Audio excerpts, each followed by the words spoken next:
सर्व पाप विनिर्मुक्ता भवन्ति सुकृन्दिता।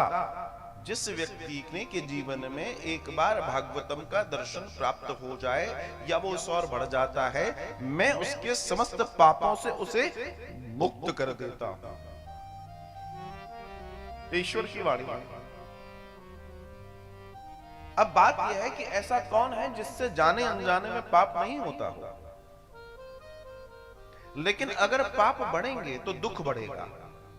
जीवन में ध्यान रखिएगा, जो लोग सुखी हैं उन्होंने अपने पापों को कम किया है, और जो लोग दुखी हैं उनके कहीं ना कहीं पाप बढ़े रहे होंगे। बस इतना सा अंतर है और कोई अंतर नहीं। और जिसने इस अंतर को समझने का प्रयास कर लिया उसके जीवन में आनंद है। जैसे अगर आपने गृहस्थी को चलाते चलाते 2 पैसे बचाना शुरू कर दिए और कभी आपातकाल आया तो आपके काम में क्या आएगा? वो जमा पूंजी जो आपने जमा की थी। और जिसने जमाई नहीं की होगी उसका क्या होगा? वो परेशान होगा। ऐसे ही जीवन में जिसने सत्कर्म किया होगा, दान पुण्य धर्म तीर्थ आदि किए होंगे, जब उसका आड़ा वक्त, जब उसका टेढ़ा वक्त आए, कभी मुसीबत आए, तब ऐसे समय में उसके पुण्य कर्म ही उसका साथ देते हैं। ऐसा अब मान लीजिए आपको कोई विपदा आ गई तो आपने किसी से कहा भैया हमें इतने पैसे की जरूरत है, हमारी मदद कर दीजिए। वो आपकी मदद कर देगा, लेकिन ये मत सोचना कि उसने मदद की है। आपने कोई अच्छा कर्म किया होगा, इसलिए भगवान उसके घट में बैठ के आपकी मदद करवा रहे हैं।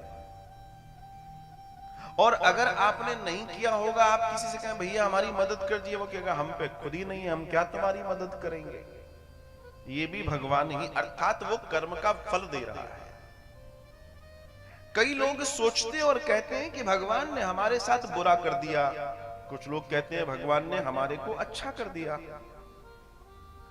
तो एक बात जीवन में ध्यान रखिएगा, न भगवान अच्छा करता है न भगवान बुरा करता है। भगवान ने तो हमें और आपको बनाकर जो करना था वो कर दिया। अब तो हमारा कर्म है, जो हम कर रहे हैं वो हम भुगत रहे हैं। हम अपना भोग भोगने आए हैं इस दुनिया में। किसी का विरोध नहीं है, किसी का दोष नहीं है। जीवन में ध्यान रखिएगा, और इस दर्शन से जो जीवन को जिएगा उसके जीवन में कभी परेशानी नहीं आएगी। अपने आप को इस स्थिति में रखिए। और कभी आप ये मत सोचिएगा कि किसी की वजह से हमारे साथ घटना घट गई। नहीं, हमारे वजह से ही घटता है जो होता है। हमने कुछ अच्छा किया होगा, कुछ जीवन में कभी धोखे से कुछ अच्छा भी कर दिया होगा, तो उसका परिणाम है कि हम यहां बैठे हैं। वरना इस माया जाल में, इस माया के जंजाल में सत्संग में जाने का समय किसके पास है? सब कुसंग में पड़े रहना चाहते हैं। कौन है ऐसा? ये तो किसी के अंदर सत्य रूपी ईश्वर अपने दीपक रूपी प्रकाश को फैला रहा है, इसलिए हम और आप यहां बैठकर आनंद ले रहे हैं। वरना कहां ऐसा हो सकता है? कहां संभव है?